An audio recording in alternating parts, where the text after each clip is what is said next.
Diana! Salut les copains-copines! Vous êtes arrivés sur ma chaîne Couture.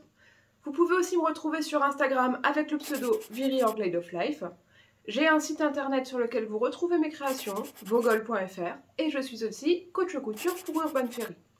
Alors, dans ma vidéo du 24 septembre dernier, je vous avais montré que j'avais fait des ourlets japonais au bout des manches, des vêtements petite taille que j'avais cousus.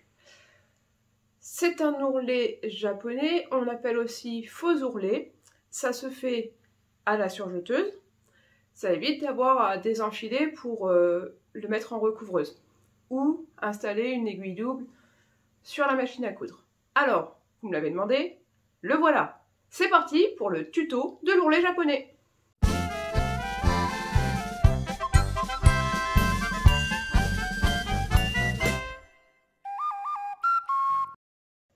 Voilà donc, ici, on va dire que j'ai une manche de vêtements pour enfants.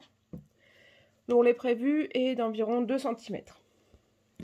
Donc, je me mets sur l'envers. Je vais tracer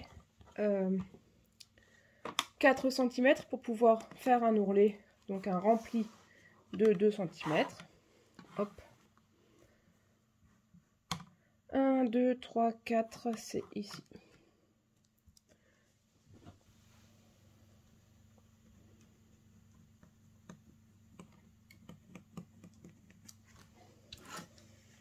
Voilà. Je replie donc sur 2 cm. L'idéal, c'est un petit coup de fer. Voilà, j'ai passé un petit coup de fer, j'ai donc un rempli de 2 cm. Maintenant, je me mets sur l'endroit et je viens replier une fois de 2 cm aussi dans l'autre sens. Voilà.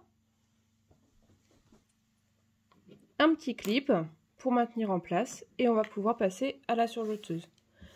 À la surjeteuse, je vais utiliser un point à 3 fils. Il n'y a pas besoin de mettre le couteau actif, sauf si vraiment votre bord n'est pas propre, mais sinon c'est pas nécessaire. Et on vient coudre ici, et nous aurons quasiment terminé notre ourlet japonais.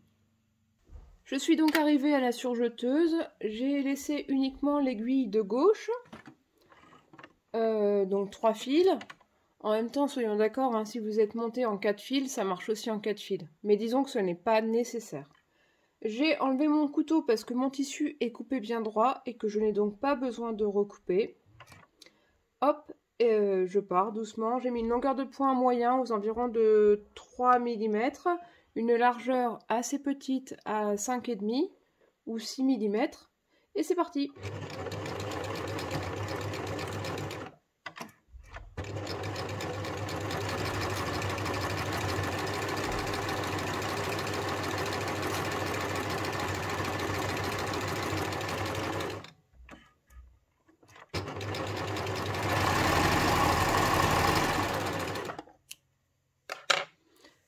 Voilà le résultat, sur l'endroit ça donne ça, et quand on déplie l'ourlet, voilà ce qu'on obtient.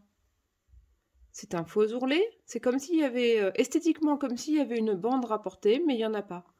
Donc quand c'est juste pour un poignet, on peut laisser comme ça. Si vous le faites sur le bas d'un vêtement, je vous conseille tout de même de surpiquer la marge de couture vers le haut pour pas que ça rebique ainsi. Voilà. Voilà donc le résultat de l'ourlet japonais, autrement appelé faux ourlet. C'est quand même super simple. Quand on n'a pas envie de régler sa recouvreuse, c'est un moyen très propre de faire des ourlets. Vous trouverez d'autres détails pour faire les ourlets dans les formations d'Urban Fairy ou dans le livre « Coudre à la surjeteuse et à la recouvreuse » de Christelle Benetou. N'hésitez pas à aller voir ces deux choses. Si vous avez aimé la vidéo, mettez un petit pouce, n'hésitez pas à vous abonner et on se retrouve la semaine prochaine.